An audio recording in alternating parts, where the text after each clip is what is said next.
The moment Maya enters the courtroom with Jordan in her arms, the boy extends his little hand toward Ethan. The cameras capture the CEO's expression changing from absolute ruin to the rawest vulnerability when he recognizes the color of his own eyes in his lost son. But before we dive into the full story, let me know where you're watching from and what time it is. Now subscribe to the channel and let's get started. The sound of breakfast being prepared was the morning rhythm that lulled the penthouse apartment in Manhattan. Sophia Martinez, 28, an associate at the prestigious Blackwell & Stern law firm, watched the city awaken through the expansive windows while her stomach twisted, not from hunger, but from anxiety. The positive pregnancy test, hidden in her Prada work bag, weighed like lead. Alexander Reed, 38, Chief Financial Officer of Reed Enterprises, one of America's largest technology corporations, entered the kitchen impeccably dressed in his custom-tailored Armani suit. With his tall frame and graying temples, he exuded the confidence of someone born to command. "We need to talk," Sophia finally said, her hands trembling slightly around the teacup that had replaced her usual espresso. "Can it wait until tonight? I have a meeting with Japanese investors in 20 minutes, he replied distractedly, checking emails on his latest model smartphone. "It's important, Alex. I'm pregnant." The silence that followed was as dense as concrete. Alexander finally looked up from his phone, his expression transitioning from surprise to cold calculation in a matter of seconds. "That's unexpected," he said mechanically, placing his phone on the marble countertop. "Are you sure?" 3 tests and a doctor's appointment yesterday, 8 weeks. What happened in the next 2 hours would be etched in Sophia's memory as the moment her world collapsed. Alexander didn't yell, didn't show anger, which might have been easier to bear. Instead, with the same coldness with which he conducted multi-million-dollar negotiations, he explained why a child simply didn't fit into his current life plan. "Let's be realistic, Sophia. Our relationship works because it's simple, convenient. A child would change all that." He spoke as if discussing the acquisition of a problematic company. "Besides, you're still building your career. A child now would be a professional disaster for you. We've been together for almost 2 years, Alex. I thought we were building something." "Building something?" He laughed, a sound that cut Sophia more deeply than any shout. "Sophia, you're intelligent, beautiful, and fun to be around. But let's be frank, you don't have the profile to be someone's wife in my position." "What exactly does that mean?" Sophia asked, her voice breaking as reality began to crystallize. "It means you're a first-generation lawyer, daughter of Mexican immigrants. It means that, although you graduated from Yale, you still carry that subtle accent of someone who grew up in Queens. It means my family expects certain standards that, frankly, you would never meet." Sophia felt as if each word was a brick piled on her chest, making it difficult to breathe. Alexander continued, now occasionally consulting his watch. "I have some discreet connections who can help with the situation. I can arrange everything, pay for the procedure, give you time to recover. I'll transfer sufficient funds to ensure your comfort over the coming months." "You're offering me money to abort our child?" The words came out in an incredulous whisper. "I'm offering a practical solution to a problem neither of us needs, Sophia. Be realistic. You can barely manage your time with the firm's demands. How would you raise a child alone? Because let me be absolutely clear, there will be no our child. There will either be a sensible decision or there will be your child, with me out of the picture." When Sophia refused to accept his practical solution, Alexander's mask of civility began to crack. 2 hours later, she found herself in the building's lobby, carrying only 2 hastily packed suitcases and her document case. The doorman, who always greeted her with a smile, now avoided her gaze, clearly instructed not to allow her entry again without authorization. "I'm sorry, Miss Martinez. Mr. Reed's orders," he mumbled when Sophia tried to return for the rest of her belongings. Alexander had changed the digital locks on the apartment before even leaving for his meeting. The last message on her phone was cold and businesslike. "I've transferred $50,000 to your account as assistance during this transition. Please do not contact me again." The following weeks were a blur of humiliation and despair. Sophia discovered that her discreet relationship with Alexander was well known at the firm, and rumors about her inappropriate behavior began to circulate. Without clear explanations, she was transferred to less important cases, removed from high-profile clients. On a rainy Friday, just 3 months after that fateful morning, she was called to the senior partner's office, where she was informed that, "Unfortunately, your recent performance has not met the firm's exceptional standards." The unspoken truth hung in the air. Alexander Reed was too valuable a client to displease, and Sofia Martinez was perfectly dispensable. 16 weeks pregnant, unemployed, and with her professional reputation tarnished by cruel rumors, Sophia rented a small apartment in the Bronx and began selling her luxury items to ensure a financial reserve. She refused to touch the money Alexander had transferred. The amount remained untouched in a separate account, a constant reminder of how he had tried to buy her silence and disappearance. To survive, she accepted temporary jobs as a legal consultant for small businesses and as a legal document reviewer, jobs she could do remotely, hiding her growing belly from the gaze of potential employers. At night, when loneliness threatened to consume her, Sophia studied business and technology law tirelessly, absorbing knowledge she never would have had time to acquire in her former hectic routine at the firm. It was during one of these temporary jobs, reviewing contracts for a small technology startup, that Sophia identified a legal loophole that would save the company from a hostile takeover. The CEO, impressed, not only paid double her fee but offered a permanent consulting position. 6 months after the birth of her daughter Isabella, Sophia found her true calling, specializing in protecting innovative startups from corporate predators like Alexander. Working from home while the baby slept, building her network of contacts in the few free moments, she began to gain a reputation among early-stage entrepreneurs as the lawyer who really cares. On a particularly difficult night, when Isabella was just over a year old and a persistent fever kept them both awake, Sophia made a silent promise as she rocked her daughter in the small one-bedroom apartment. "One day, Isabella, I'll build something so big and important that Alexander Reed will beg to be part of it. And when that day comes, I'll look him in the eye and tell him exactly what he told me. You're simply not enough." As tears fell on her phone, Sophia couldn't imagine that 15 years later she would be back in that same building, not as a visitor but as the owner, with an empire larger than Alexander Reed's. The harsh fluorescent lights of the rental office flickered as Sophia signed her name on the lease agreement for the small apartment in the Bronx. Her hand trembled slightly, the designer pen, a gift from Alexander on their first anniversary, feeling suddenly heavy and out of place. The leasing agent, a middle-aged woman with tired eyes, glanced at Sophia's Burberry coat and Louboutin heels with thinly veiled curiosity. "First month, last month, and security deposit," the woman said, sliding the keys across the desk. "Apartment 3B. Elevators broken more often than not, so prepare for stairs." Sophia nodded, calculating how many more designer items she would need to sell to stretch her dwindling savings.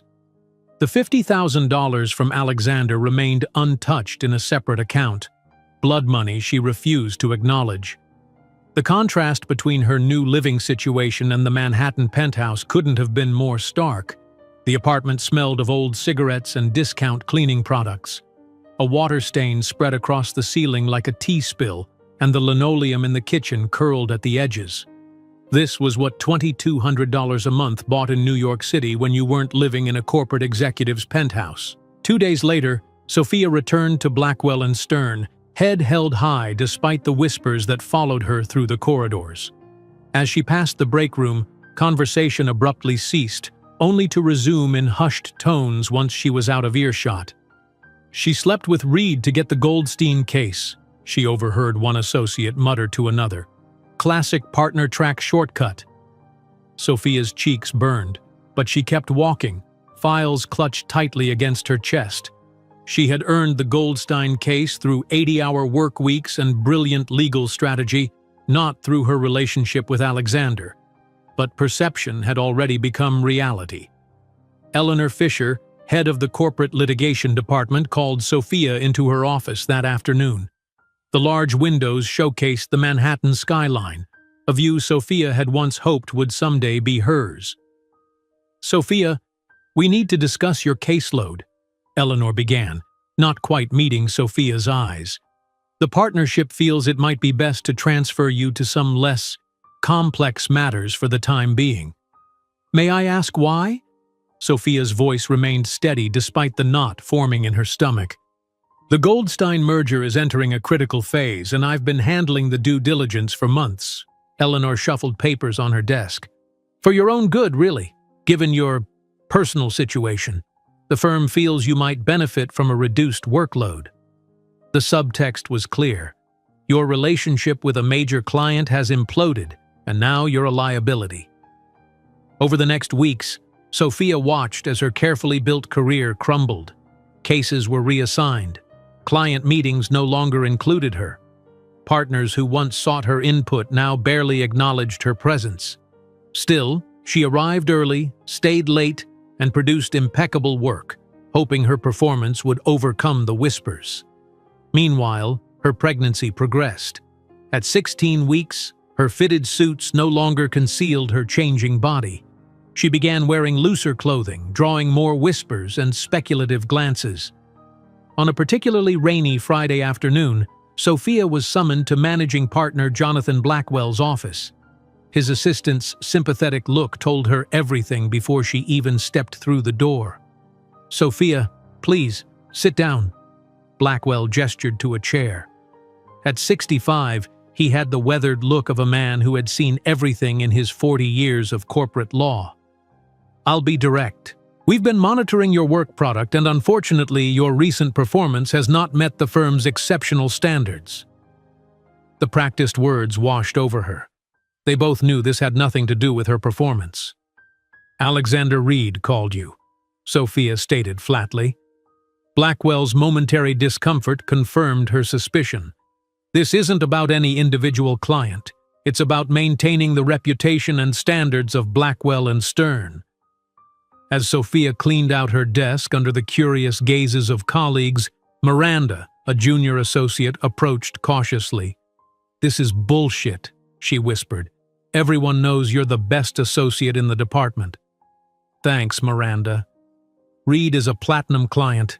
You never had a chance once things went south," Miranda added, helping Sophia pack her legal references. "They billed over $2 million in fees last fiscal year." Sophia nodded, the final piece clicking into place. She was collateral damage in a business decision. Nothing personal, just business. Alexander's world operated on that principle.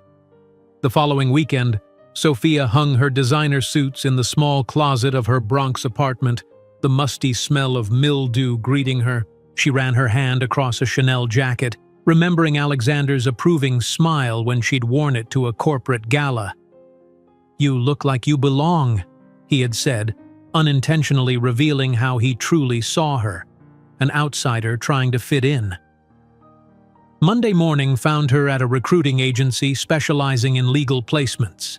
The recruiter, a polished woman with an eager smile, reviewed Sophia's impressive resume with growing enthusiasm until Sophia mentioned her pregnancy. "Oh," the recruiter's smile dimmed. "That does complicate things. Most firms are looking for someone available for frequent travel and overtime." "I'm willing to work overtime. I've practically lived at my desk for years." "Of course, but with a baby." The recruiter trailed off, then brightened artificially. "Let's focus on part-time opportunities or remote work for now. Perhaps after your situation resolves." By the third recruiting agency with the same response, Sophia understood her new reality. 16 weeks pregnant, unemployed, and increasingly seen as radioactive in the legal community of Manhattan. Alexander's influence reached further than she had anticipated. That evening, Sophia took her Prada handbag, the first luxury item she had ever purchased with her own money after winning her first major case, to a high-end consignment store in Brooklyn. "This retails for over $2,000, she told the boutique owner, trying to keep the desperation from her voice. "It's in perfect condition." The woman examined the bag with expert hands. "I can offer you $800 cash today. Best I can do." Sophia swallowed her pride. "I'll take it." Over the next few weeks, most of her designer wardrobe and accessories followed the same path. Each sale felt like shedding another piece of the life Alexander had crafted for her, a life that had never truly been hers. With her rapidly diminishing funds, Sophia purchased a refurbished laptop and began searching for remote legal work. She found her first contract job reviewing standard lease agreements for a property management company, mindless work that paid a fraction of her former salary but could be done from her small kitchen table. At 2 a.m, the blue light of her laptop illuminated Sophia's exhausted face as she reviewed her 50th lease agreement of the day. Her back ached, her eyes burned, and the baby kicked restlessly. She placed a hand on her swollen belly. "We'll be okay," she whispered, trying to convince herself as much as her unborn child. During the day, while waiting for document review assignments, Sophia immersed herself in technology law textbooks borrowed from the public library. If conventional law firms wouldn't hire her, she would create a new path. Each page was meticulously annotated, each concept analyzed and connected to potential applications. "Your baby is perfectly healthy, Ms. Martinez," Dr. Chen said during Sophia's 20-week checkup. "Would you like to know the sex?" Sophia hesitated, then nodded. "It's a girl," the doctor smiled, adjusting the ultrasound monitor. Tears spilled down Sophia's cheeks. Joy mingled with terror. A daughter. A little girl who would look to her for everything. How could she provide the life her daughter deserved? That night, Sophia reviewed her bank accounts. The regular account showed an increasingly alarming balance. The separate account with Alexander's $50,000 remained untouched, a temptation she refused to succumb to. Instead, she opened a new document on her laptop and titled it, "5-Year Plan." She wrote meticulously, "Financial independence through specialized legal consulting, expertise in technology and startup law, provide my daughter with stability, education, and dignity, build a reputation independent of Blackwell and Stern, create a network of clients who value substance over pedigree." As weeks turned into months, Sophia established a routine. Mornings were spent on remote legal work, document reviews, basic contract drafting, anything that paid. Afternoons were dedicated to studying emerging areas of technology law. Evenings were spent reaching out to small startups through professional networking sites, offering discounted legal advice. During a particularly difficult night, as her now 36-week pregnancy made sleep nearly impossible, Sophia paced her small apartment. The baby had been kicking relentlessly for hours. Outside, the Bronx traffic created a constant background hum, so different from the muffled silence of the soundproofed Manhattan penthouse. She rested her hand on her rounded belly, feeling her daughter's movements. "One day my baby girl will be so successful that Alexander Reed will have to wait in line to speak to us," she whispered into the darkness, not knowing that this promise would become reality in ways she couldn't even imagine. The pale light of dawn was filtering through the blinds as Sophia's tired eyes scanned the dense legal document for the third time. It was 3 a.m, and Isabella, now 4 months old, had finally fallen asleep in the second-hand bassinet beside Sophia's makeshift desk, a folding table wedged between the refrigerator and wall in their small Bronx apartment. "There it is," Sophia whispered, circling a clause with a red pen. Her finger traced the convoluted language that concealed a predatory takeover mechanism. The startup that had hired her to review their investor agreement was about to sign away controlling interest without realizing it. She quickly drafted an email to the founder, attaching her detailed analysis. Sleep could wait. This small company's future couldn't. 3 hours later, her phone rang, waking both her and Isabella. As she soothed her crying daughter with one arm, she answered with the other. "Ms. Martinez, this is Eric Chen from Nexus Dynamics." The voice on the other end sounded breathless. "I got your email. You literally saved our company. That venture capital firm gave us 48 hours to sign, claiming it was standard language." Sophia shifted Isabella to her shoulder, patting her back gently. "It's a common tactic, Mr. Chen. They were hoping you wouldn't have time for proper legal review." "We didn't even see it," he admitted. "Our regular counsel glossed right over it. Large firms often miss these details with early-stage companies. They're used to standard agreements." A pause. "Would you be available for a video call this afternoon? Our team would like to discuss something with you." The video call that followed would change the trajectory of Sophia's life. Eric's face filled her laptop screen, flanked by his two co-founders. Isabella lay sleeping in her lap, occasionally making tiny noises that Sophia tried to mute by adjusting her microphone. "We want you as our permanent legal consultant," Eric stated without preamble. "Name your price." Sophia glanced down at Isabella, then back at the screen. "I should mention that I'm a single mother working from home. My availability might be unpredictable." The three founders exchanged glances. "Ms. Martinez, you found something in 3 hours that our previous counsel missed in 3 weeks. We're a startup. We understand unpredictable. We need someone who sees what others miss." That night, with a retainer agreement signed and her first substantial income since leaving Blackwell and Stern secured, Sophia allowed herself a moment of cautious optimism. 5 months passed in a blur of late nights, document reviews, and the constant juggle of motherhood and work. Sophia's apartment had transformed into a hybrid nursery office, with legal textbooks stacked beside parenting guides and a portable crib next to her desk. Then came the moment that would define Sophia's future path. She was nursing Isabella while watching the business news, a habit she maintained to stay current with market trends, when a story caught her attention. Breaking news in the tech sector. Innovative medical device startup Medicor has been acquired by healthcare giant Wellstone Industries for an undisclosed sum. Sources close to the deal suggest the founders received only a fraction of the company's valuation, losing control of their groundbreaking technology. Sophia's attention sharpened. She recognized this pattern. It was the same predatory acquisition strategy she had helped Nexus Dynamics avoid.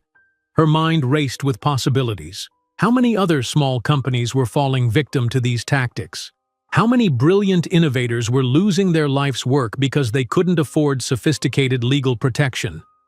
The next morning, with Isabella secured in her bouncer, Sophia created a simple website, Martinez Legal Solutions, protecting innovators from corporate predators. She crafted service packages specifically for early-stage startups, pricing them at points accessible to companies with limited funding. Within weeks, her phone was ringing with inquiries. Word spread quickly in startup circles about the former Blackwell and Stern associate who now specialized in protecting the little guy. Sophia worked during Isabella's naps, after bedtime, and in the early morning hours, gradually building a client base of passionate entrepreneurs. 6 months after Isabella's birth, Sophia found herself sitting across from 3 young programmers in a bustling Brooklyn coffee shop. Isabella was secured in her stroller, happily playing with colorful blocks while Sophia reviewed the term sheet the nervous founders had placed before her. "Big Tech wants your algorithm, but they've offered you peanuts," Sophia summarized, looking up from the papers. The 3 20-somethings nodded in unison, their expressions a mixture of pride and fear. "They said it's a generous offer for pre-revenue technology," said Michael, the lead developer. Sophia shook her head. "This isn't generous. It's predatory. This clause here, you'd be giving them ownership of not just this algorithm but anything related you develop for the next 5 years. And this non-compete would essentially prevent you from working in your field of expertise if things go south." She spent the next hour meticulously explaining each problematic clause, watching their expressions shift from confusion to outrage. Isabella occasionally babbled or dropped a block, which Sophia retrieved without breaking her analysis. "What can we do?" asked Lena, the only woman in the founding team. "They're saying it's this deal or nothing, and we're almost out of runway." Sophia pulled out her notebook and began drafting alternative language. "You've created something revolutionary. Don't give it away for a quick exit. Here's what we'll counter with." As Isabella stacked blocks beside her, Sophia hand-wrote a term sheet that would ensure the founders maintained control of their technology while still making the deal attractive enough for the acquiring company. 2 days later, Sophia found herself on a video call with a wall of corporate attorneys representing the technology giant.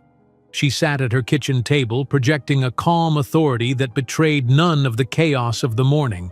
Isabella's fever, a plumbing issue in the apartment, and a spilled cup of coffee on her only clean blouse. "My clients will maintain 51% controlling interest or there's no deal," she stated firmly, looking directly into the camera. "The algorithm has applications far beyond what your company has identified, and my clients aren't willing to sign away their future innovations." The lead counsel smirked. "With all due respect, Ms. Martinez, your clients have no leverage here. They need our resources to bring this to market." "With all due respect," Sophia countered, "my clients have already received interest from 3 other potential partners. A strategic bluff, but delivered with unwavering confidence. Perhaps I should connect with legal counsel at those companies instead?" As the negotiation progressed, Sophia noticed the logo on one attorney's coffee mug, Reed Enterprises. Of course, the technology giant was one of Alexander's key strategic partners. A flash of determination surged through her. Winning this deal became even more personal. 3 hours later, the call ended with the corporate attorneys agreeing to revise the terms. The young programmers had won the right to maintain controlling interest in their technology, with a more favorable royalty structure and significantly higher compensation.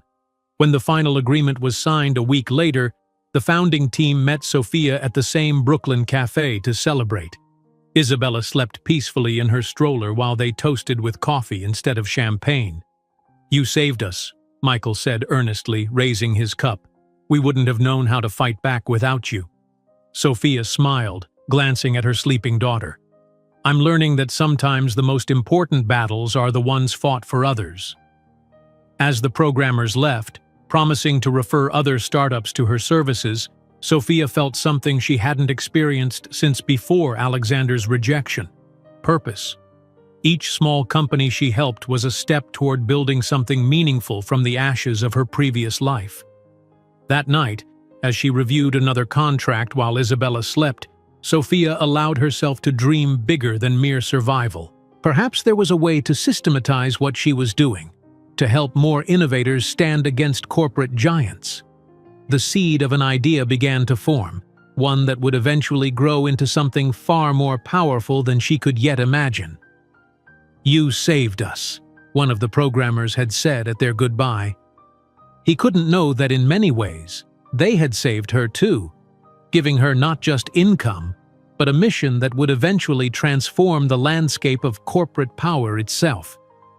"Vocês me salvaram", disse dos programadores ao se despedir, sem imaginar que em 10 anos sua tecnologia seria parte do império de Sophia que revolucionaria o acesso à justiça e colocaria Alexander Reed de joelhos.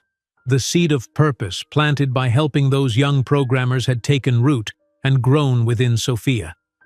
3 years had passed in a whirlwind of small victories and gradual progress. Isabella, now a precocious 2.5-year-old with curious eyes and an ever-present stream of questions, sat cross-legged on the living room carpet of their modest Bronx apartment, meticulously stacking colored blocks into increasingly complex structures. "Look, Mama! A castle!" she exclaimed, carefully placing the final red block atop her creation.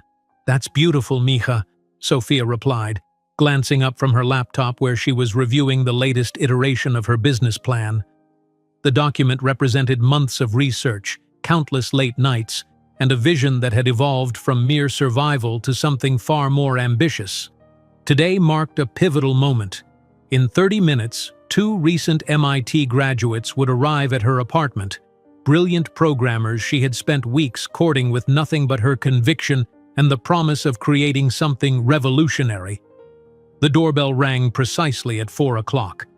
Sophia straightened her blazer, a consignment store find but still carrying the quiet authority of its Banana Republic origins, and opened the door.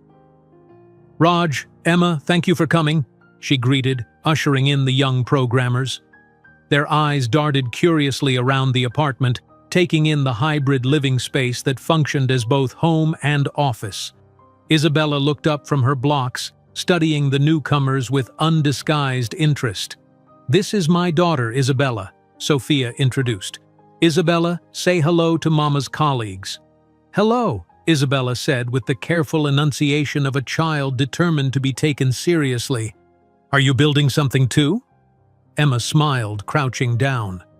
"Your mom thinks we might build something amazing together." Once settled at the small dining table doubling as a conference space, Sophia opened her presentation.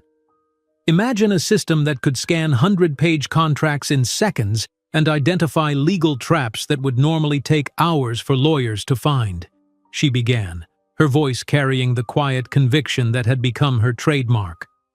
Raj leaned forward, his expression skeptical but intrigued. "Why would we work for near nothing here instead of taking offers from Silicon Valley? I have 3 already." "Because those offers come with golden handcuffs," Sophia replied evenly. "You'll build something brilliant, but it won't be yours." She turned her laptop to show them a series of news articles. "These are all innovators who lost their creations to corporate giants. This one committed suicide after watching his life's work become a profit engine for others." Emma's eyes widened. "That's Marcus Chen. His algorithm revolutionized medical diagnostics. And he died penniless while the corporation that acquired his technology made billions," Sophia confirmed. "That's the system I'm trying to change." For the next hour, as Isabella quietly played with her blocks nearby, Sophia outlined her vision for an AI-powered legal analysis tool that could democratize access to sophisticated contract review. By the time she finished, both programmers were asking technical questions about implementation rather than questioning the premise. 2 weeks later, they began work on the prototype in Sophia's apartment, code flowing across screens while Isabella napped on the couch nearby. The initial results were disappointing. "It failed completely," Emma sighed as their algorithm struggled to analyze even a simple rental agreement. "This is going to take much longer than we thought." Sophia rubbed her eyes, exhaustion evident in the dark circles beneath them. She had fallen asleep at her keyboard the night before, waking with keyboard imprints on her cheek just in time to get Isabella ready for daycare. "Then we adjust the timeline. Good things aren't built overnight." The following month found Sophia sitting nervously in a local credit union, a thick folder of business plans and projections before her. "I understand this is a significant risk," she told the loan officer, "but I believe in this project completely. I'm mortgaging my future on this loan, but I believe it will change everything for us." The woman across the desk studied Sophia's documents carefully.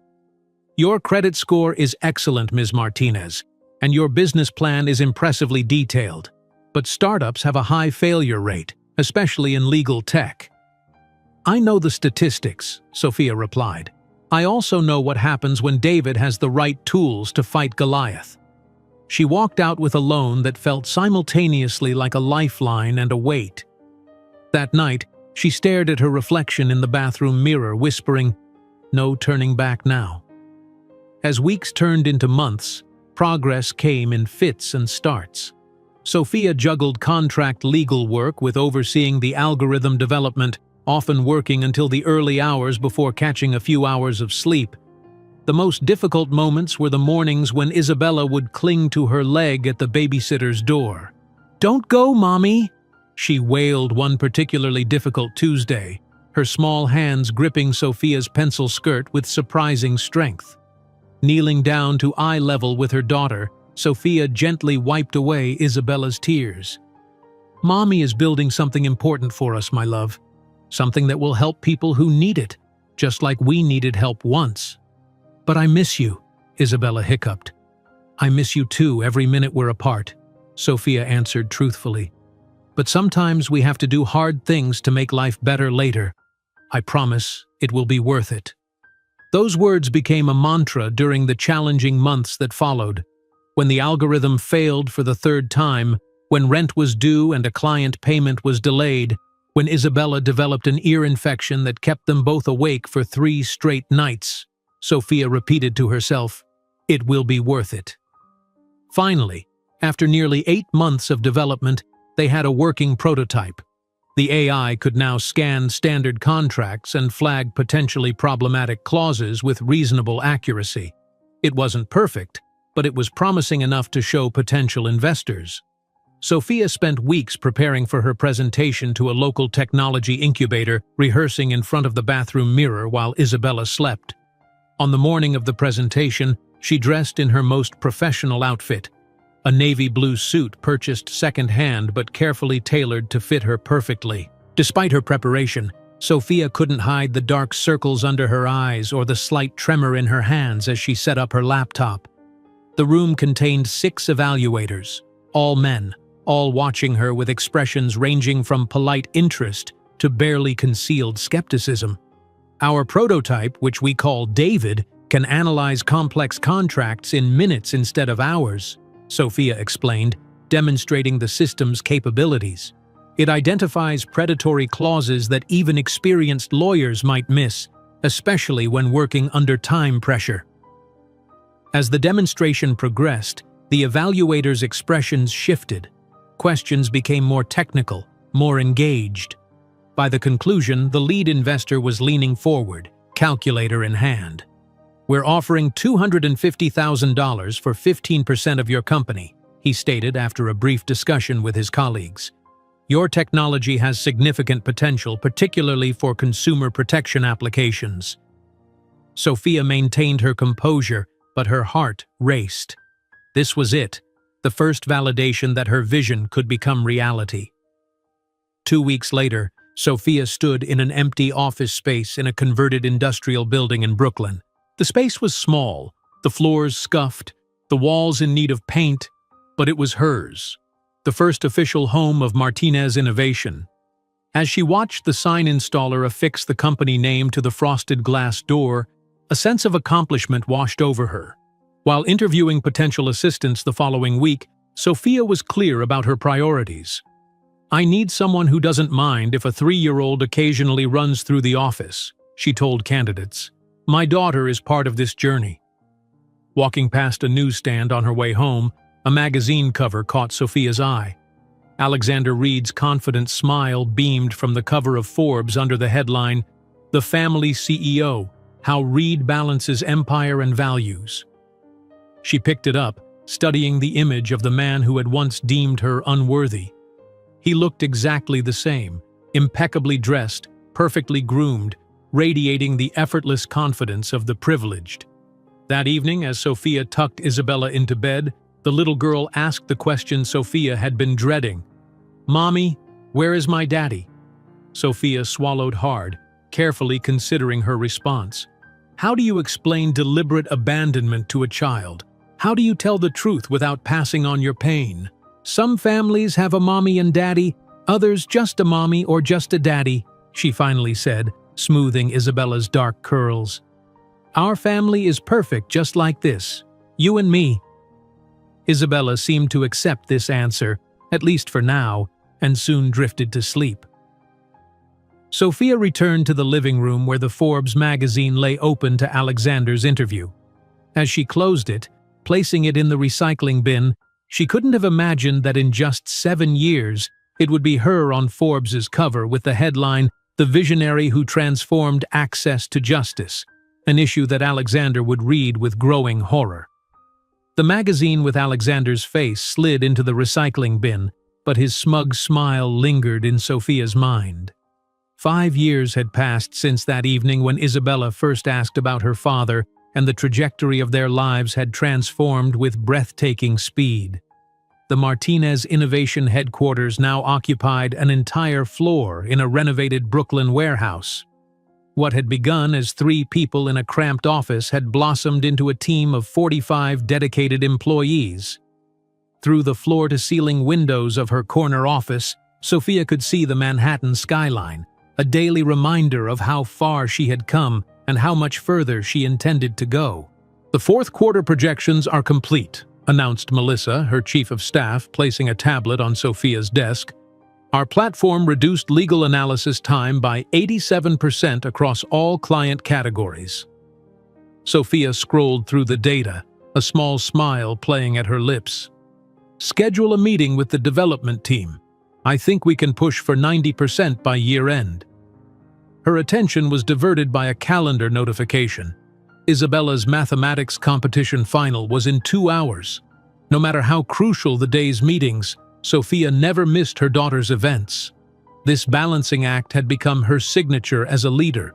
Her unwavering commitment to both her company and her child earned her the respect of employees who saw that success needn't come at the expense of family. The boardroom of Martinez Innovation hummed with anticipation later that afternoon. Potential investors from Silicon Valley's most prestigious venture capital firm sat across from Sophia, their expressions a mixture of curiosity and carefully concealed skepticism. "Your platform's growth metrics are impressive," began Harold Winters, the lead investor, studying the projection on the wall. "But we have some concerns about scalability. Who's your CTO? Who really understands the technology here?" The subtle emphasis on "really" didn't escape Sophia's notice. She'd heard variations of this question countless times, the implicit assumption that a woman, particularly a Latina single mother, couldn't possibly grasp complex technological concepts. "I do," she replied coolly, maintaining direct eye contact. "I spent 3 years learning programming in the few hours between putting my daughter to bed and waking up to work.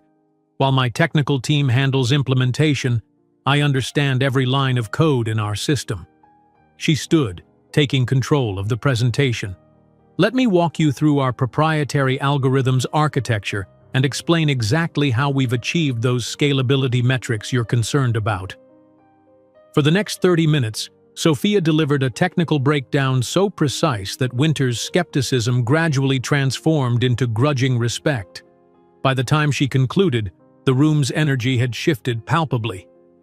3 hours later, Sophia sat in an elementary school auditorium, watching 7-year-old Isabella confidently approach the microphone for the final round of the citywide mathematics competition. The contrast between this environment and the high-stakes investor meeting couldn't be more pronounced, yet Sophia felt the same fierce pride in both arenas of her life. When Isabella solved the complex problem faster than competitors 3 grades above her, Sophia found herself blinking back tears. This brilliant child, abandoned by her father as an inconvenience, was blossoming into someone extraordinary. The trophy Isabella clutched afterward seemed almost comically large in her small hands. "Ms. Martinez, could we speak privately?" Isabella's teacher, Ms. Chen, approached as the crowd dispersed. In the empty classroom, surrounded by colorful educational posters, Ms. Chen didn't mince words. "Isabella's cognitive abilities are testing off the charts. Have you considered placing her in a program for gifted children? She's mastering concepts meant for students twice her age." "We've discussed some enrichment programs," Sophia acknowledged. "This goes beyond enrichment," Ms. Chen insisted. "Isabella has extraordinary capabilities. I've taught for 15 years and never encountered a mind like hers." The conversation left Sophia with a mixture of pride and apprehension.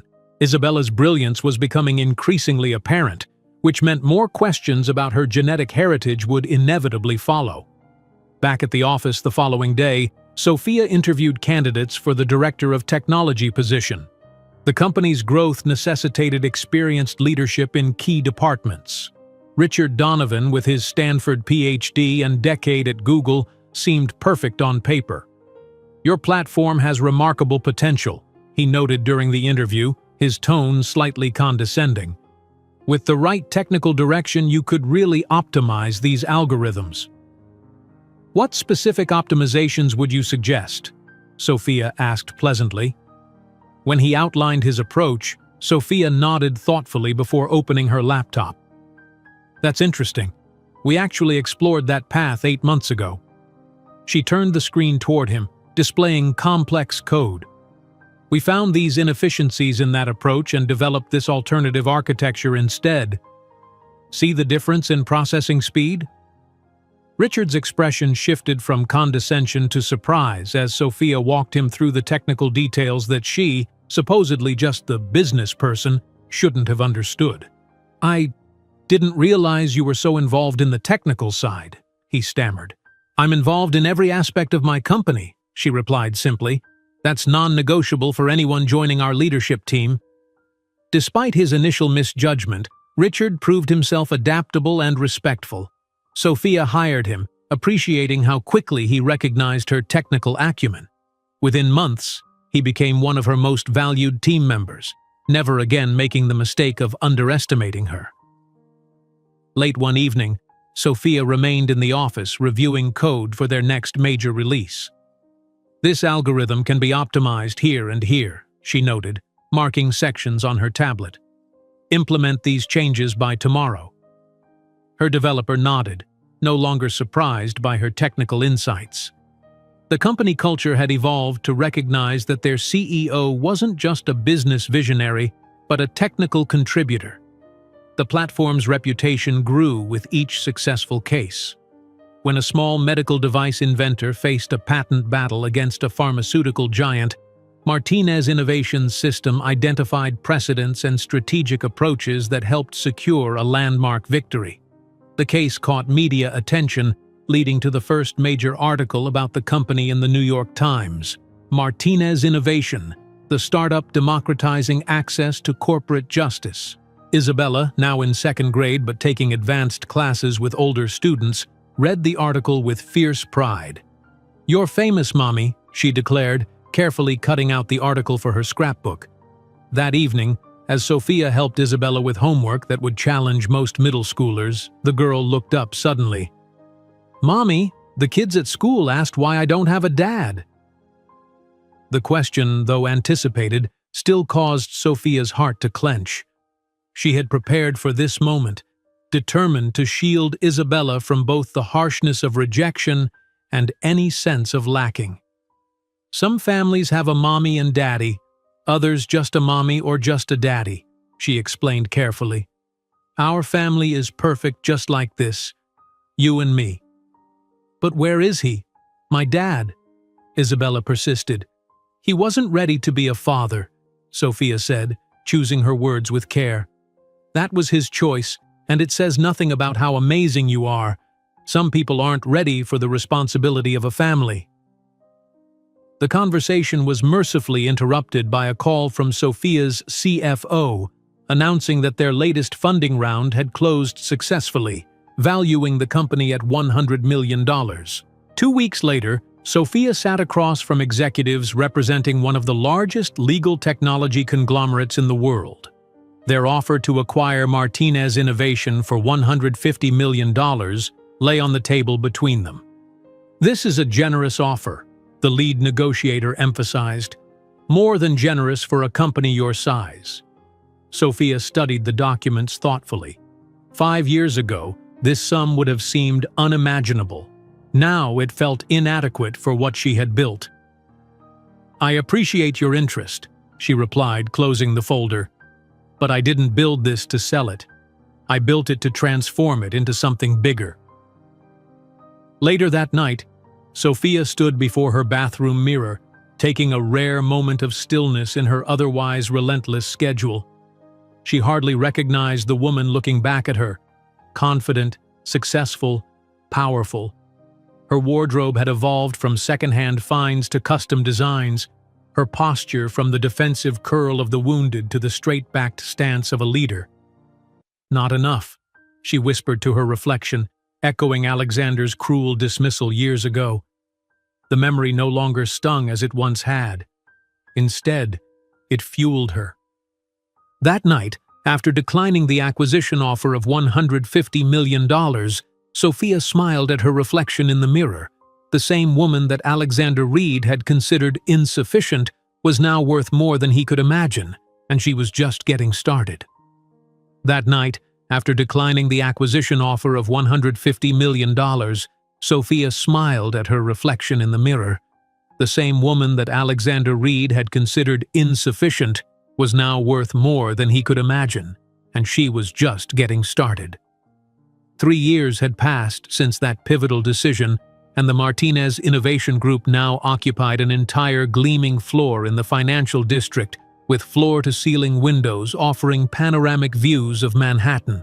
What had begun as a small team of 45 had expanded into a global operation with 500 employees across 3 countries. The company that investors once questioned now had them clamoring to get in. Sophia stood at the head of the conference table, surveying the faces of her executive team as they reviewed quarterly results. Her tailored Armani suit replaced the second-hand clothes of her early entrepreneurial days, but her eyes retained the same fierce determination.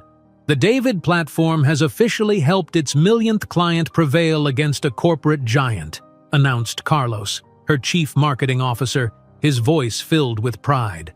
The success rate is holding steady at 82%. A chorus of approving murmurs circulated the table. What had begun as a simple contract analysis tool had evolved into a comprehensive AI legal platform that empowered individuals and small businesses to fight back against corporate overreach.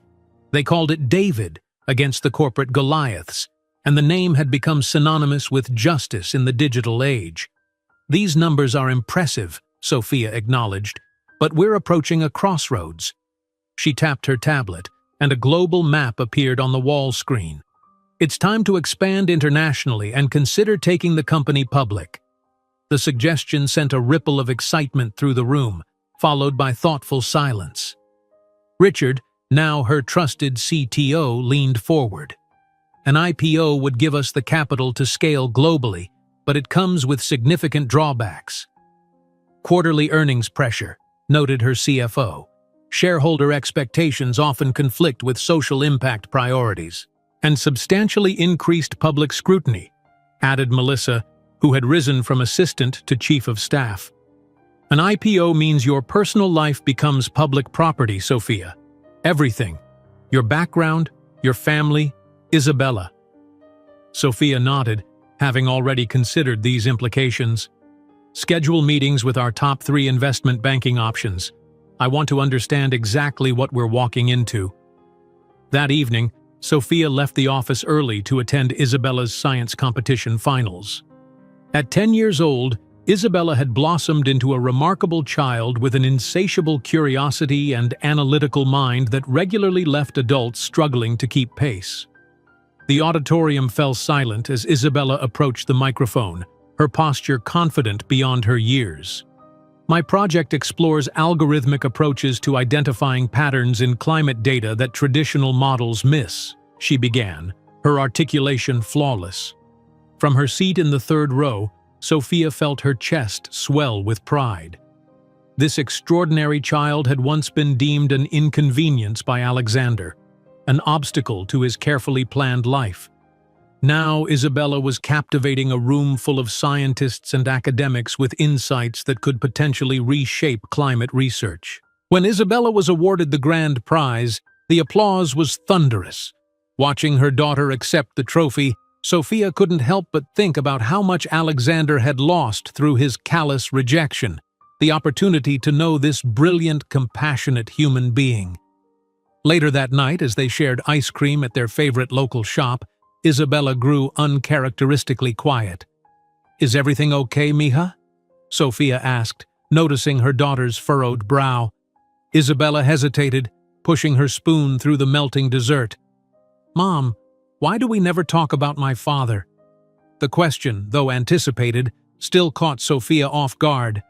At 10, Isabella was too perceptive, too thoughtful to be satisfied with simplified answers any longer.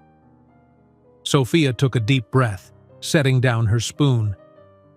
"Your father and I had very different visions about family and responsibility. But who is he? Does he know I exist? Did he not want to meet me?" The questions tumbled out, revealing thoughts Isabella had clearly been harboring for some time. Choosing her words carefully, Sophia reached across the table to take her daughter's hand. His name was Alexander. He knew about you before you were born, but he wasn't ready to be a father. That was his choice, and it had nothing to do with you. Is he dead? Isabella asked bluntly. No, Sophia replied. He chose a different path. That doesn't reflect on your worth, Isabella. It reflects on his limitations. Isabella absorbed this information with the same analytical approach she applied to mathematical problems. Thank you for telling me the truth, she said finally. I've always wondered. The conversation lingered in Sophia's mind the following day as she met with investment bankers about the potential IPO. While they discussed valuation metrics and market timing, one comment particularly caught her attention. We're projecting an initial valuation of $3 billion, stated the lead banker from Goldman Sachs. Your profitability combined with social impact creates a compelling narrative for investors.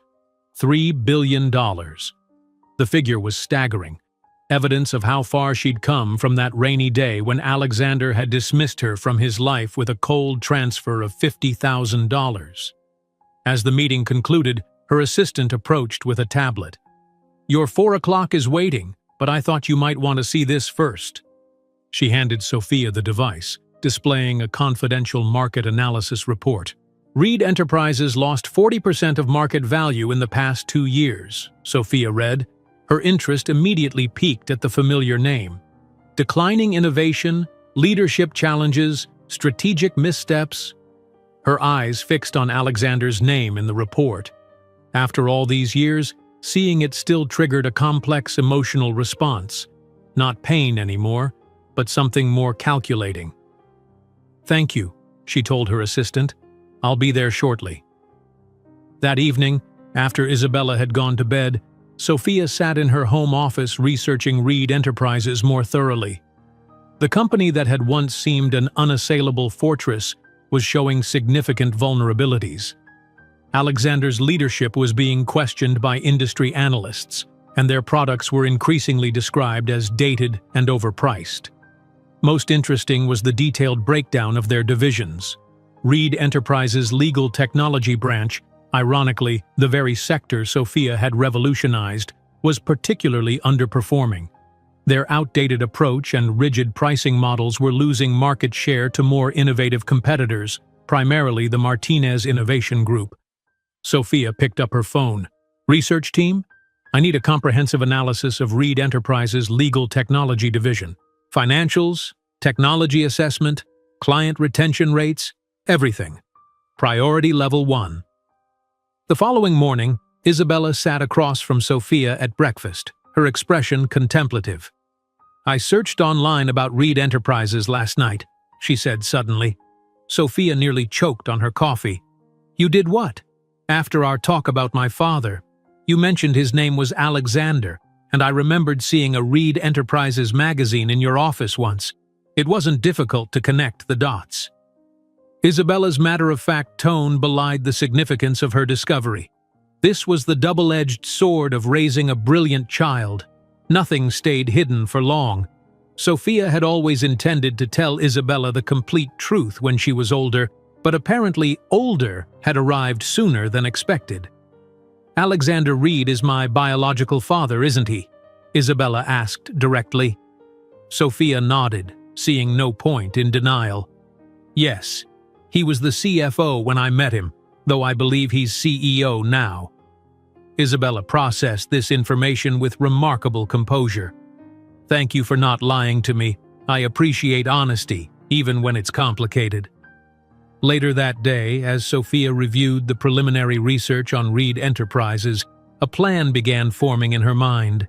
Their vulnerable legal technology division represented not just a strategic business opportunity, but a poetic full-circle moment. The chance to acquire the very technology arm of the company owned by the man who had deemed her unworthy. I want to know everything about Reed's legal tech division, she instructed her team. Everything.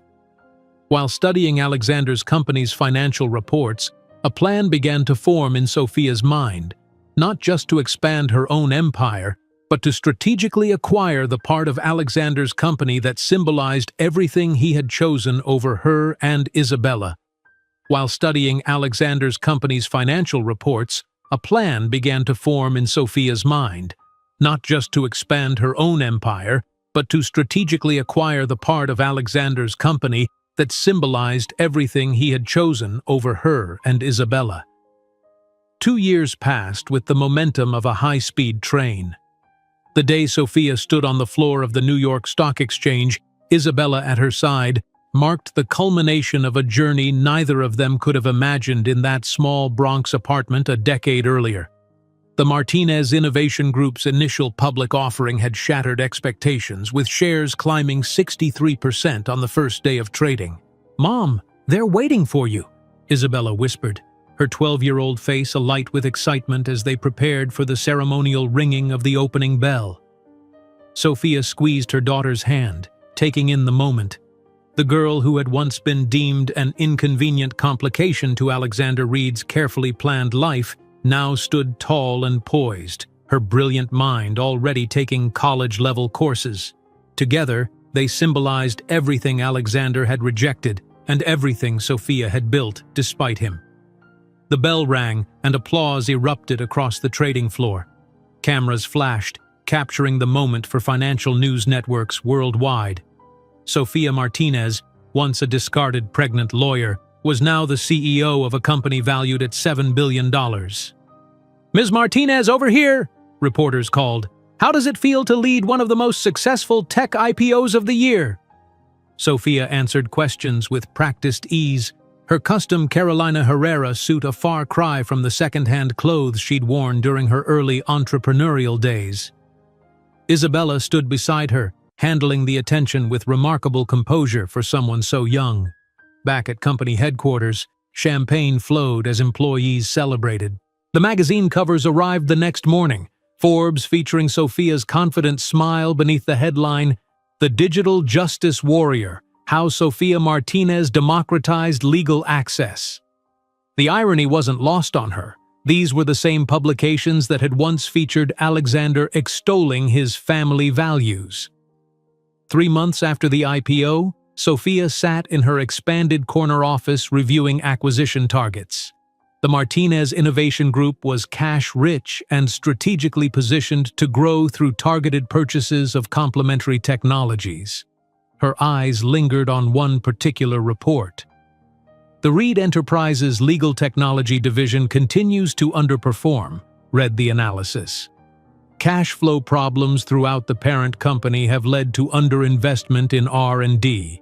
Sources indicate they may be seeking buyers for non-core assets to improve liquidity." A slight smile played across Sophia's lips. The plan she had been methodically developing for 18 months was approaching its culmination point. That evening, Sophia arrived home earlier than usual, finding Isabella at the dining room table surrounded by advanced calculus textbooks. Their penthouse apartment in Tribeca offered stunning views of the city through floor-to-ceiling windows, a far cry from the water-stained ceiling of their first Bronx home. "How was the Columbia seminar today?" Sophia asked, setting down her briefcase. Isabella looked up, her expression troubled. "Fine. The professor says I'm years ahead of the standard curriculum." She hesitated, then pushed her tablet across the table. "But I found something today. Or someone, I should say." Sophia's heart skipped when she saw what was on the screen, a comprehensive search result page about Alexander Reed, complete with photographs, biographical information, and news articles. "Mom, I found articles about Alexander Reed," Isabella said directly. "It's him, isn't it? My father." Sophia sat down, recognizing this pivotal moment required complete honesty. "Yes. How did you figure it out?" Isabella's analytical mind had pieced together the puzzle methodically. "I calculated approximate dates based on my age, researched technology executives in the appropriate age range from when you would have known them. Then I compared facial features." She touched the screen, highlighting her own distinctive amber eyes that matched Alexander's. The statistical probability was overwhelming. Taking a deep breath, Sophia prepared to share the complete truth she had simplified over the years. Alexander and I were together for almost 2 years. When I told him I was pregnant with you, he made it clear that a child didn't fit his life plan. He rejected us, Isabella stated plainly, her brilliant mind cutting through euphemisms. He rejected the responsibility of fatherhood, Sophia corrected gently. He offered money to... She paused, considering how to phrase it delicately. To terminate the pregnancy, Isabella finished, her directness reminiscent of Sophia's legal precision. When you refused, he abandoned you professionally and personally. Sophia nodded, surprised by her daughter's composure. Yes, I lost my job at the law firm where I worked because he was an important client. But Isabella, what happened next defined us, not his rejection. I made choices, and those choices led to everything we have now. He made his decision, and you made yours, Isabella summarized, her young face showing wisdom beyond her years. His loss. The following week, Sophia convened a confidential strategy meeting with her most trusted executives and legal team. The conference room's privacy glass was frosted, and all devices were left outside. Reed Enterprises' legal tech division is officially for sale, Sophia announced. They're describing it as a strategic partnership opportunity, but my sources confirm it's a distress sale. Reed needs capital infusion. Are we interested because it's Reed's company? Asked Richard, her CTO, who knew enough of Sophia's history to understand the personal dimension. We're interested because it's a sound business decision, Sophia replied evenly. But the execution will be handled differently than our standard acquisitions.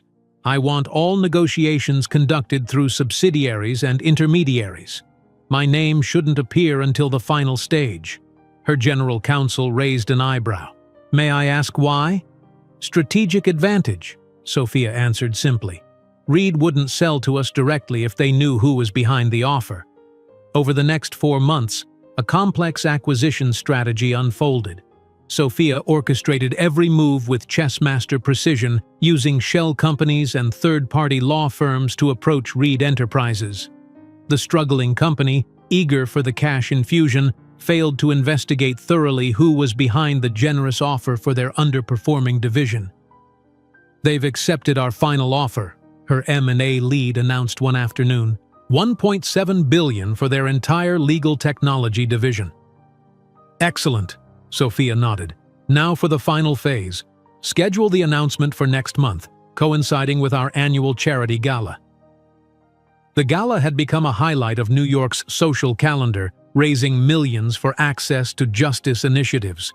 This year would be special, not just announcing the acquisition, but finally revealing to Alexander exactly who had purchased his company. Ensure the entire Reed executive team is invited, Sophia instructed her events director. It's standard protocol for acquisitions of this magnitude. That evening, Sophia sat with Isabella as her daughter worked on her algorithmic project for immigrant legal assistance, technology that would soon be implemented through the Martinez Innovation Platform. This system will help families like Grandma and Grandpa navigate the immigration system, Isabella explained, showing Sophia the elegant code she'd developed. Once we integrate it with the David platform, we could help thousands of families. Sophia felt a swell of pride. While Alexander had been chasing quarterly profits, they had built something with purpose, technology that embodied their values and heritage rather than hiding it. Later that night, Sophia studied herself in the full-length mirror as she tried on potential gowns for the gala. The sapphire blue Vera Wang creation caught the light magnificently, its color reminiscent of power and confidence.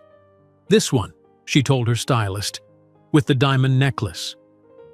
The following morning, she reviewed the final guest list for the gala, her finger pausing over Alexander Reed's name. After 15 years, their paths would finally cross again, but this time, she would be the one with all the power. Is everything ready for the announcement? She asked her communications director. Yes.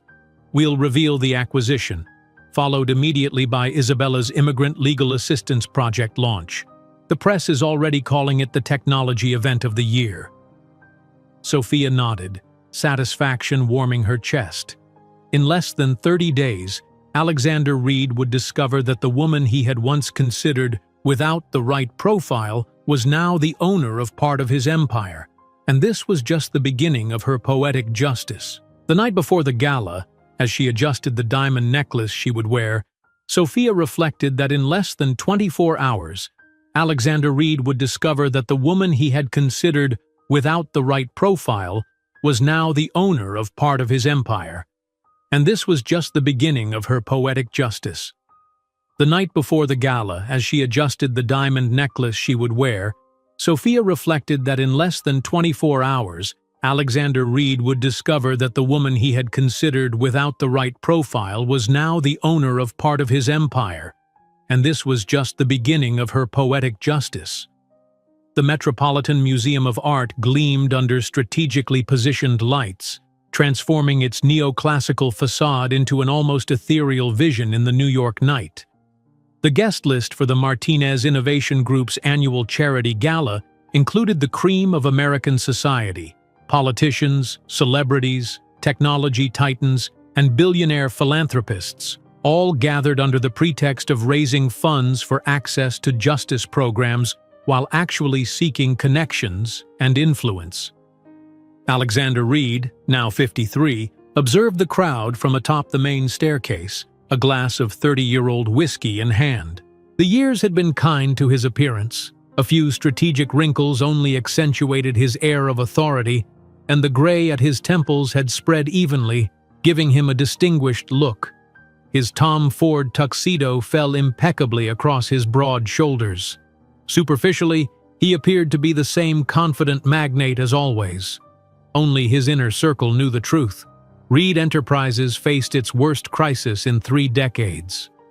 The sale of the legal technology division to the enigmatic Martinez Innovation Group wasn't a strategic partnership as announced to the press, but a desperate measure to inject liquidity into the struggling company. "Alexander, congratulations on the transaction," Senator Williams greeted, approaching with a champagne flute. "Though I must admit I'm surprised. You always said you'd never sell parts of the Reed empire." "Strategic evolution, James," Alexander responded with a rehearsed smile. "Sometimes we need to divest something valuable to cultivate something even more valuable." "Well, you certainly chose your buyer well. Sophia Martinez is an innovation hurricane. Did you know Forbes ranked her as the 3rd most powerful businesswoman in America? And all while raising a prodigy daughter alone." Alexander nodded politely, feigning familiarity with details he actually knew nothing about. Throughout the acquisition process, he had delegated negotiations to his CFO and legal counsel, considering the matter beneath his personal attention. All he knew about Sophia Martinez was her name and reputation as an emerging force in the legal technology sector. A sudden commotion at the main entrance interrupted their conversation. Camera flashes intensified as photographers clustered together. A wave of murmurs swept through the hall, heads turning simultaneously toward the entrance. "Ah, the woman of the hour has arrived," commented the senator, rising on his tiptoes for a better view. Alexander turned casually, his gaze first finding a stunning young woman in a golden dress, a teenager with a presence that belied her apparent age. But it was the woman beside her who froze the blood in his veins. Sophia Martinez, not just any Sophia Martinez, but his Sophia, entered the hall as if she owned the place. The sapphire blue dress embraced her body with elegance, the diamond necklace sparkled under the lights, and her posture exuded an almost magnetic confidence. Her hair, once always pinned in severe buns during her days as an associate attorney, now fell in luxurious waves over her shoulders. But it was her eyes that truly paralyzed him, the same deep brown eyes that had once looked at him begging for understanding. Now they shone with absolute power and purpose. The glass slipped from Alexander's fingers, shattering on the marble floor. The sound drew momentary glances, but soon everyone returned their attention to Sophia, who advanced through the hall receiving greetings from all sides. Senators leaned in to kiss her cheek. CEOs of Fortune 500 companies waited patiently for a moment of her attention. "Alexander, are you all right?" asked the senator, noticing his sudden pallor. But Alexander couldn't respond. His eyes were fixed on the teenager beside Sophia. The girl threw her head back in laughter, and the movement revealed her eyes. Eyes Alexander saw every morning in the mirror, his own unique shade of amber gold with the same slightly almond shape. There could be no doubt. Who is the girl with her?" he finally managed to ask, his voice almost unrecognizable. "Isabella Martinez? The prodigy? Already at Columbia at 15. They say her IQ is above 160. An incredible story. Sophia raised her completely alone after the father abandoned them when he discovered the pregnancy. Transformed that tragedy into fuel to build an empire. Inspiring, isn't it?" Alexander felt the floor disappear beneath his feet. 15 years. The calculations formed instantly in his mind. The teenager had been born 9 months after that fateful morning in his apartment. The girl, no, his daughter, was there, a few meters away, a complete stranger who carried his blood and his eyes. As if sensing his gaze, Sophia finally turned her head in his direction. For a microsecond, their gazes met across the crowded hall. There was no surprise in her look, only a flash of cold, calculated recognition, followed by a soft smile that didn't reach her eyes. She knew. Of course she knew. Alexander understood in that instant that nothing tonight was coincidence. During the next hour, Alexander observed from afar as Sophia navigated the room with the grace of an experienced politician and the authority of a queen.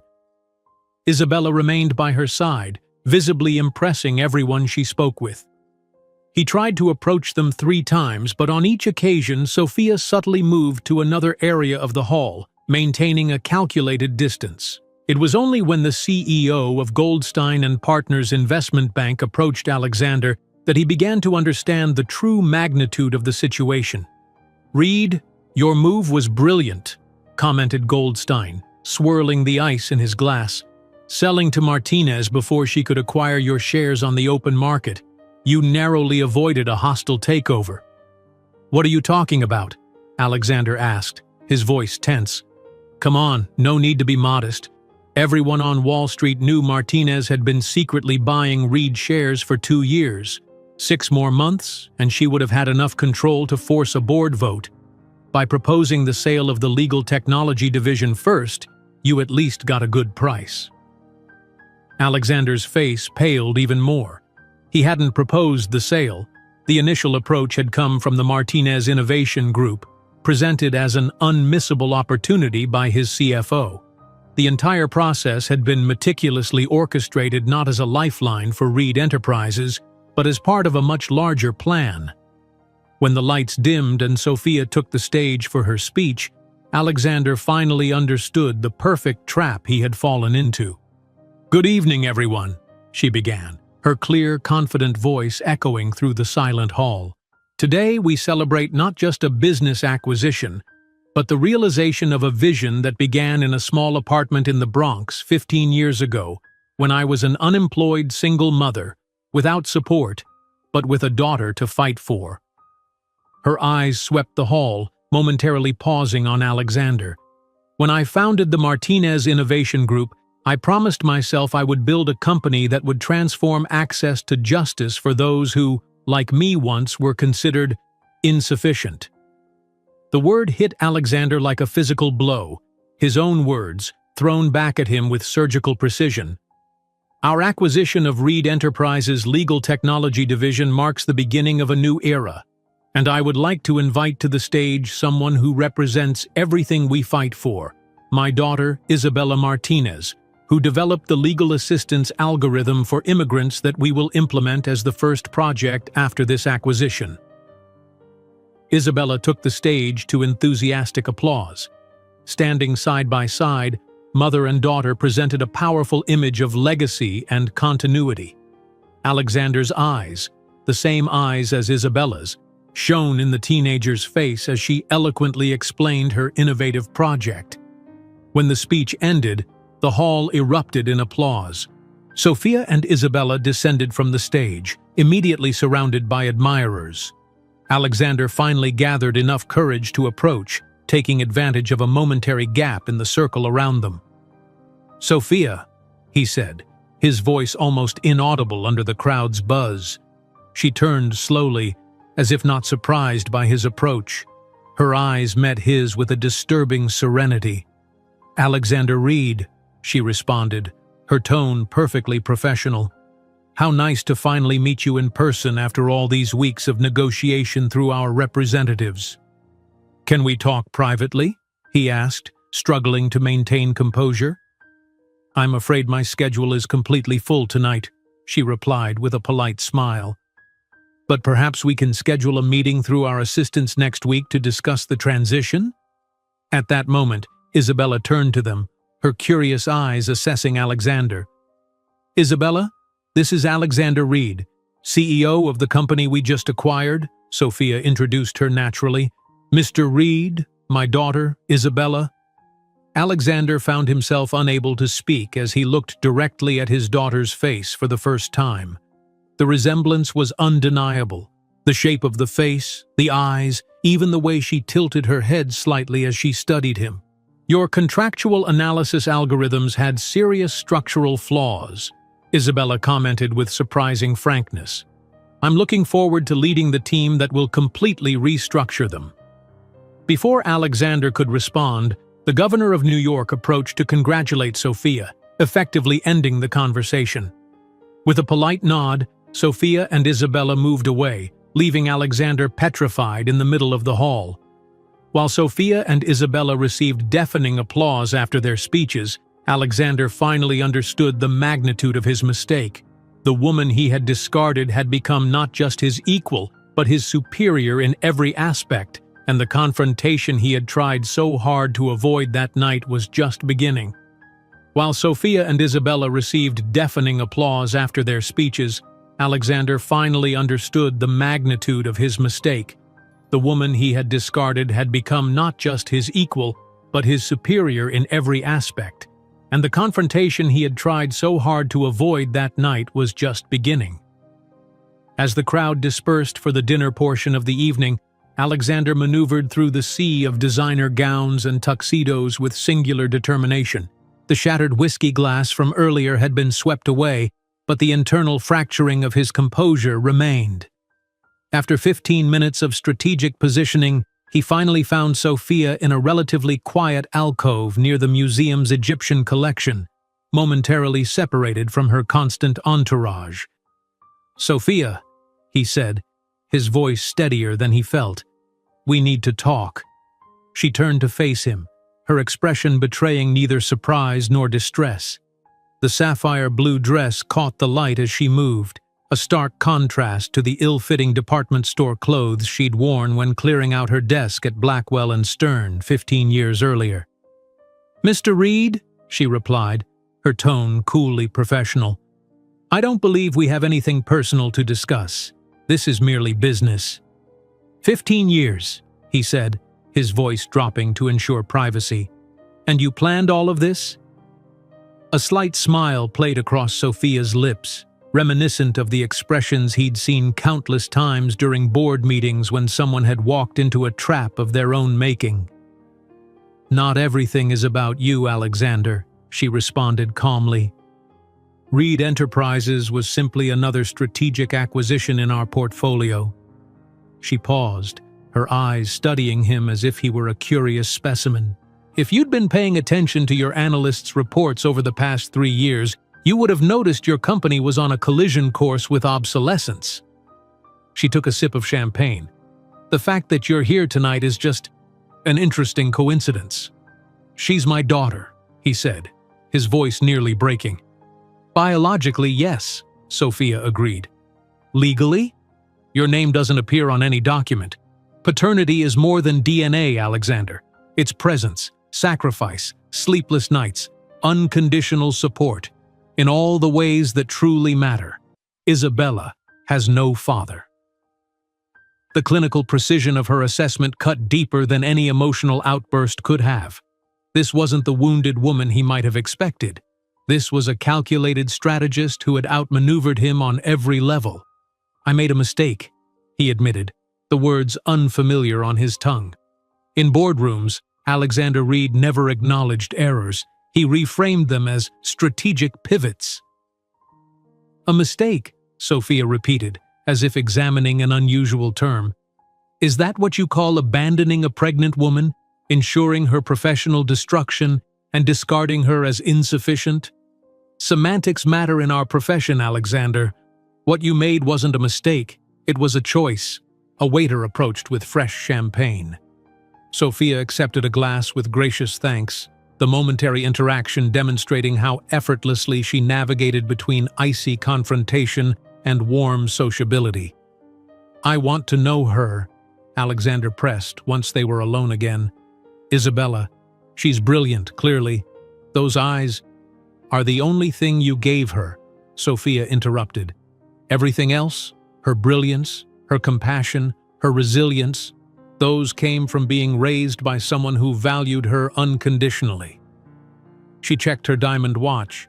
"Now, if you'll excuse me, the governor is waiting."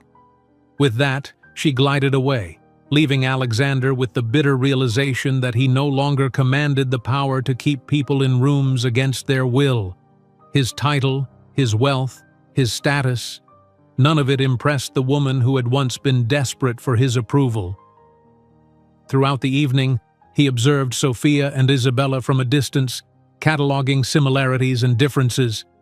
The girl had his eyes, certainly, but her expressions, her mannerisms, the confident tilt of her chin, those were all Sophia.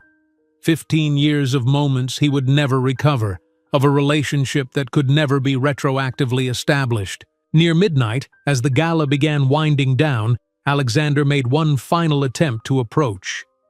This time he found Sophia alone on the museum's balcony, the Manhattan skyline creating a fitting backdrop for their confrontation. "You've done well for yourself," he said, standing beside her at the railing. "I didn't do it for myself," she replied without looking at him. "Initially, I did it for Isabella. Later, for all the others like us, people deemed unworthy by those with power.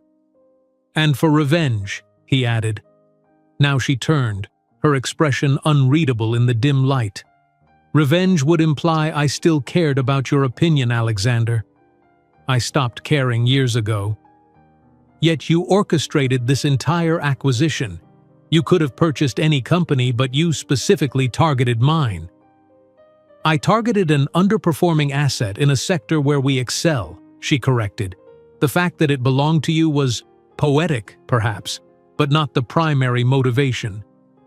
"You planned all this," he insisted, gesturing toward the gala inside. "This night, the reveal. You wanted me to see, to know." For the first time, a genuine smile crossed Sophia's face. "I won't deny there's satisfaction in coming full circle, but Alexander, the most liberating realization was discovering that success isn't about proving you wrong. It's about building something that matters regardless of your existence." The following morning, Alexander woke to the buzz of his phone vibrating relentlessly on his nightstand. 27 missed calls, 43 text messages, and countless email notifications. The first headline that greeted him confirmed his worst fears. "The Martinez Empire conquers Reed, the CEO who exceeded all expectations." But it was the subtitle that sent shockwaves through the corporate world. Sources confirm Isabella Martinez is the biological daughter of Alexander Reed. In his Park Avenue apartment, Alexander stared at his tablet screen, reading and rereading the detailed report that traced the entire story. From the 2-year relationship between a promising young lawyer and a powerful executive, to the abandonment during pregnancy, culminating in Sophia's meteoric rise and the calculated acquisition of Reed's company. His phone wouldn't stop ringing. Messages from the board demanding explanations, calls from his public relations department begging for guidance on how to respond. Even his current girlfriend, a socialite 20 years his junior, wanting to know if it was true. Reed Enterprises, already financially fragile, now faced an unprecedented image crisis. The man who had built his personal brand as a family visionary with traditional values was exposed as someone who had abandoned his own daughter. At 10 in the morning, his assistant hurriedly entered his office. "Mr. Reed, the board has called an emergency meeting for 2 o'clock, and this arrived." He placed an envelope with the Martinez Innovation Group logo on the desk. Inside was a simple document. "Dear Mr. Reed, as per the terms of the acquisition finalized yesterday, this document serves as official notification that your presence will not be required during the previously discussed 90-day transition period. The Martinez Innovation Group has opted to waive your consultancy, as per our right established in Clause 27.3 of the acquisition agreement. Your contractual severance will be deposited in full this week, releasing you from any future obligation to the acquired division. Sincerely, Sophia Martinez, CEO and founder." The message was clear. She didn't need him, not even for the transition.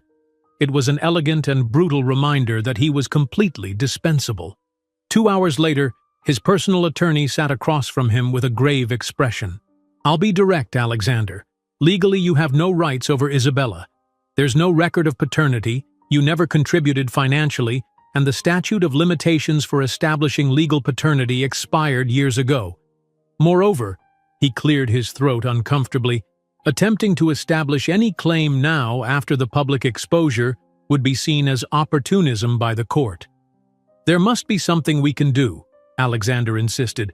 "The best advice I can give is a private and humble approach. Perhaps a letter, a request to meet Isabella without making demands. But I must warn you, Sophia Martinez has built an impeccable reputation. She is respected, admired, and powerful. If this turns into a public battle, you don't stand a chance." The board meeting was exactly as Alexander had feared. After 3 hours of tense discussions, the verdict was unanimous. Alexander Reed would be temporarily removed from the CEO position to deal with personal matters while the company tried to control the damage.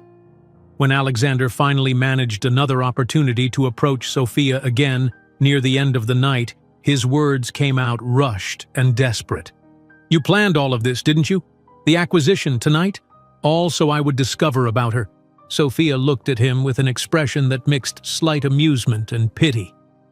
"Alexander, not everything is about you," she calmly responded. "Reed Enterprises was just another strategic acquisition in our portfolio. If you had been paying attention to your analysts' reports over the past 3 years, you would have realized your company was on a collision course with obsolescence." She paused, her eyes studying him as if he were a curious specimen. "The fact that you're here tonight is just an interesting coincidence." "Alexander, not everything is about you," she calmly responded. "Reed Enterprises was just another strategic acquisition in our portfolio. If you had been paying attention to your analysts' reports over the past 3 years, you would have realized your company was on a collision course with obsolescence." She paused, her eyes studying him as if he were a curious specimen. "The fact that you're here tonight is just an interesting coincidence." With these words, she walked away, leaving Alexander alone with the crushing weight of 15 years of absence and the belated understanding of all he had lost. 3 weeks later, the Martinez Innovation Group announced the complete acquisition of Reed Enterprises, a hostile takeover facilitated by the sharp decline in share value following the scandal and Alexander's removal from leadership. In a final twist of cosmic irony, the company that had once been the symbol of his power would now be completely absorbed by the empire Sophia had built from scratch.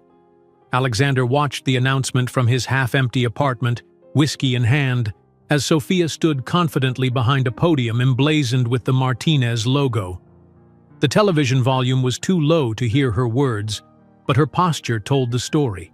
Shoulders squared, chin lifted, the posture of a victor claiming territory long desired. "Reed Enterprises will be fully integrated into the Martinez innovation ecosystem," read the ticker scrolling across the bottom of the screen. Former CEO Alexander Reed unavailable for comment. He took another sip of whiskey, feeling the burn in his throat. The severance package he'd received after the board's unanimous decision to remove him had been generous by normal standards, $8 million, but represented a fraction of what he'd lost. His shares in Reed Enterprises, once valued at over $200 million, had plummeted to less than $40 million after the scandal broke. More painful was the erosion of his reputation. Overnight, he'd transformed from respected business leader to cautionary tale. His phone buzzed with a text from his publicist. Wall Street Journal requesting comment on the complete acquisition. Please advise. He ignored it, as he had dozens of similar messages over the past weeks. At the press conference announcing the acquisition, a reporter asked Sophia about Alexander Reed. Mr. Reed made personal and professional decisions based on what he valued at that moment, she responded diplomatically.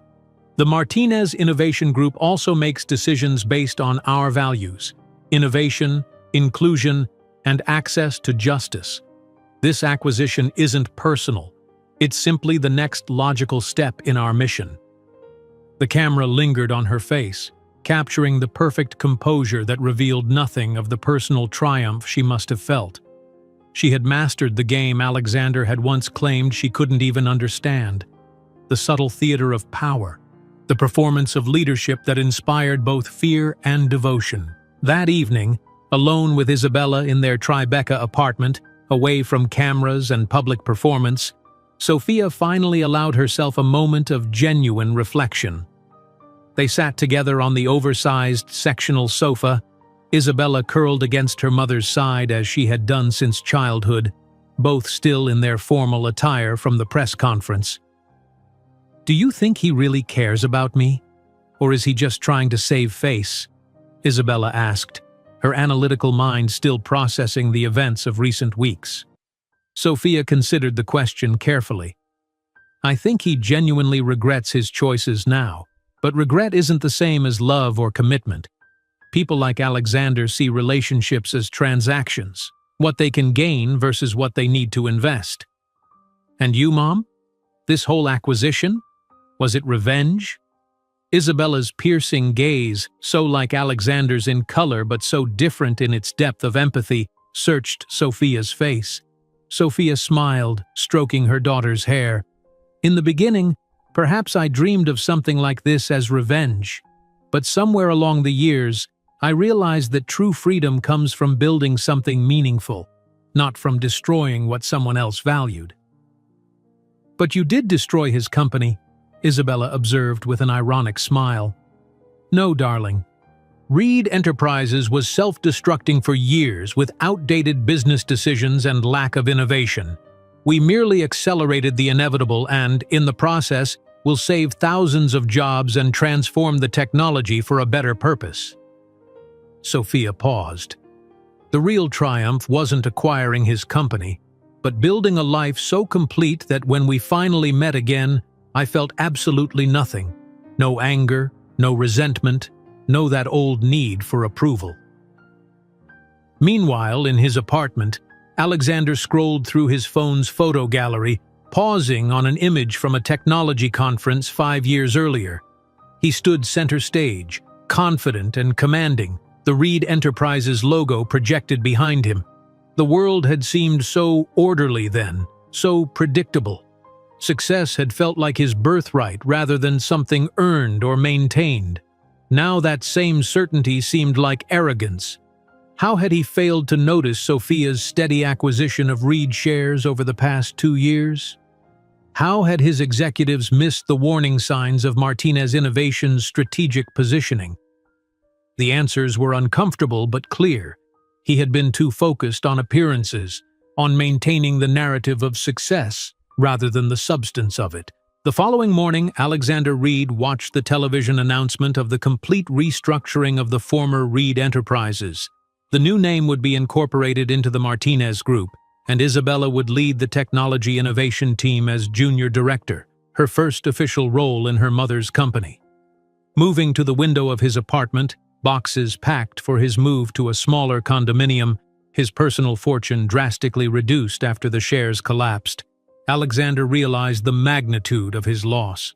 Not just the business empire that had defined his identity for decades, but the family he could have had, an extraordinary daughter and a remarkable woman he had dismissed as insufficient. The irony was that, in the end, he had proven himself insufficient, not in resources or social status, but in vision, compassion, and understanding of what truly mattered. Across town, Sofia Martinez concluded her presentation to global investors, with Isabella at her side learning every aspect of the business. As they left the stage to enthusiastic applause, mother and daughter shared a look of complicity and mutual pride, the true definition of success that no corporate acquisition or fortune could ever surpass. 3 days later, Alexander opened his mailbox to find an envelope with the Martinez Innovation logo. Inside was a handwritten note from Isabella. "Mr. Reed, after consideration, I would be willing to meet again in 6 months to continue our conversation. This is not a promise of relationship, merely an openness to additional data collection. Isabella Martinez." The formal language couldn't mask what it was: a small opening, a potential bridge across 15 years of absence. Not forgiveness, not acceptance, but possibility. It was more than he deserved and less than he wanted, but it was something. For the first time since the gala night, Alexander felt a flicker of hope. Not for restored power or reclaimed status, but for something he had never properly valued: connection. "Ready to change the world?" Sophia asked her daughter as they entered the limousine after finalizing the details of the Reed acquisition. "I always have been," Isabella replied with a smile. "I learned from the best." And so, the empire that had begun in a small apartment in the Bronx, built by a mother determined to create a better world for her daughter, continued its expansion, no longer motivated by ghosts of the past, but by the unlimited promise of the future. If you enjoyed today's video, I'm sure you'll love the next one. Don't waste time. Just click on the screen.